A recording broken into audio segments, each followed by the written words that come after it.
Ask Reddit. Ex-prisoners of Reddit, what was the scariest thing you saw whilst on the inside? Where I was, the guard towers were armed with a variety of less than lethal firearms. A fight started on the breezeway, main walkway between units. You hear the siren, and you have about 10 seconds sit on your ass and cover your head to protect from over spray.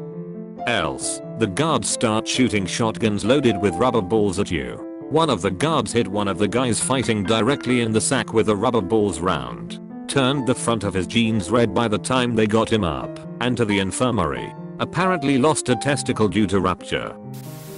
Not me, but my husband was in prison as a young adult. He said that they had a way of checking your ego in the spot he was at. The toughest guys will come up to you on your first day and ask how many push-ups you could do.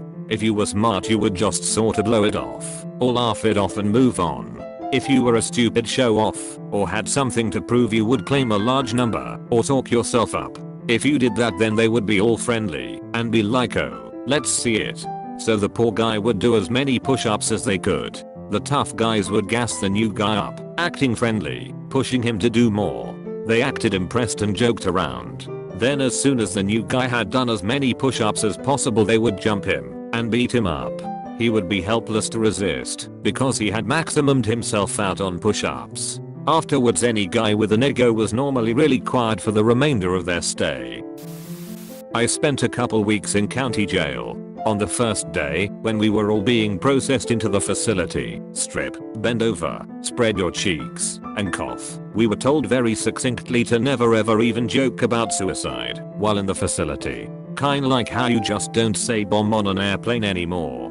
By day 3, I had a good understanding of the other guys I was locked up with. I was physically the biggest of the white guys in our pod, so all the white kids huddled around my table at meals to keep away from the Hispanic folks and the black folks. Yes, there are 3 teams in correctional facilities, whether you like it or not. There was one kid in the group that seemed underdeveloped mentally. He probably had a learning disability among other things, but he essentially acted like a 12-year-old. I knew early on he was going to get himself in trouble because he never stopped talking or moving, and he was rubbing everyone the wrong way. I tried to tell him to chill out and be invisible, but he was not understanding what I was telling him. I had been there a week when the 12-year-old finally lost his cool completely. He was in the shower, singing and joking around, putting on a performance that went too far, and he pooped on the floor as a joke. After the other guys in the shower grabbed their towels and ran, he proceeded to kick the poop all over the walls and into the other shower stalls. I didn't shower for the rest of my stay, truth be told.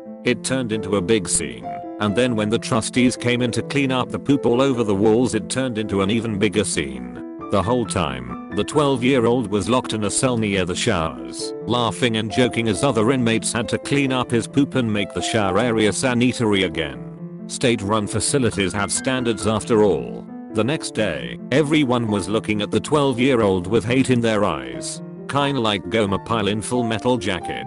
Everyone missed their showers the day prior due to the poopsident, and then the kid was still up to his antics at breakfast the next day. Everyone got really cold toward him, even openly mean. I'll admit, I started ignoring him completely after the poop. It took him a day or 2 to realize he was hated by all, and then his personality changed dramatically. He became sad, despondent, and started talking to the co's because the other inmates wouldn't talk to him anymore.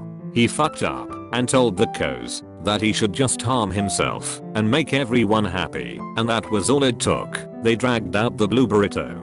This is the scariest thing I had seen in jail. The blue burrito was a 10-foot long blue foam mat, like you would use in gym class, with 2 12-foot long red belts attached. They laid it out on the floor, forced the 12-year-old to lay on the mat, and then they rolled him up with his arms at his sides into the blue burrito. The 2 long red belts clipped together at the top and bottom of the burrito, keeping it all nice and tight. This was the suicide protocol at the jail. No counseling, no medical ward. You lose the ability to move. They put that poor bastard in the burrito around 8 PM, dragged him into his cell, and left him laying on the floor, wrapped up tight, until breakfast the next morning. Around 8 AM, the child molesters and gang members in protective custody get to eat breakfast first. Imagine being unable to move, barely able to breath, with no end in sight for 12 hours on the floor of your 8x8 cell. My cell was up above his, and I heard him weeping and moaning in agony all night. He didn't say a word to anyone, or look anyone in the eye for that matter for the rest of the time I was there. One night in the blue burrito broke him. Not a prisoner, but an ex-guard. I worked at a juvenile detention facility in New Mexico. The absolute scariest thing I ever saw was a young boy, 9 years old, booked in for murdering both of his parents. There was nothing there. I failed to call this thing even human. I looked into this child's eyes and felt more fear than I ever have to this day. This was no child, it was a monster. Pure evil, condensed and given human form. And to clarify, I have booked and looked after murder suspects before. It was nothing new. But this kid was different. Very different. He never broke any rules and always followed commands, but never ever spoke unless directly asked something. And then it was curt, short, just to answer a question. He never cried either, which is highly unusual for a 9-year-old kid in jail. He was eventually tried and transferred to mental facility, but I'll never forget the kid's eyes. It haunts me to this day. I spent a day in country jail, the same jail where a family member worked at for a while as a lieutenant. It was his retirement job, meaning easy work. When you get into country they give you a wristband with your full name and a barcode on it. For that 20-something hours I did everything I could to try to hide my last name, because it is very distinctive and the same as my family member. I was in a min and I saw some brutal fights. But the worst thing I ever witnessed was from some idiots. They stole some isopropyl alcohol from the med unit somehow, brought it back, mixed it into drinks and drank it. They were fucked. Throwing up worse than I've ever seen, and down 4-eyed sick as fuck, screaming in agony, shriveled in a ball on the floor. I've heard of people drinking floor stripper for GHB or some shits. But fuck. The things people will do to try and get fucked up is way beyond anything I can comprehend. Also a bonus answer for you. The worst, scariest, most painful thing I've ever dealt with. I got scabies and had it for 11 months. I was treated several times for it, but because people were infected around me, I kept getting it. If you have never had it, or even heard of it, be thankful. I have scars on my body from scratching, because of how itchy and uncomfortable I was. I finally had to threaten a hunger strike. You want them to listen in prison? Go to medical, ask them for the lieutenant, and say you are going on a hunger strike. They treated me last time, and put me on a psych hold in isolation for 3 days. When I got out they transferred me to a new housing unit, and I never got it again. I saw a guy keep scratching his arm until it bleed. Then he took heroin and put it inside the wound because he didn't have a needle. It was completely fked. He was doing it in the courtyard under the camera so the camera couldn't see him. I hope never to see anything that fucked, like it seemed like he would do anything to get that heroin into his bloodstream. Not me, but a teacher of mine told me a story of one of her students that spent a week in juvie. He wasn't there for more than 2 days when a gang of boys attacked him, sliced his back up with razors and raped him. No one knew until they came to release him, and his mom put a hand on his back, only to hear him scream in pain because of all the cuts on his back. I was taking a shower in a communal shower. This guy walks in and is immediately jumped by 4 dudes. One guy takes out the metal strip to a safety razor and proceeds to cut this dude's fucking ear off. Good times, lol.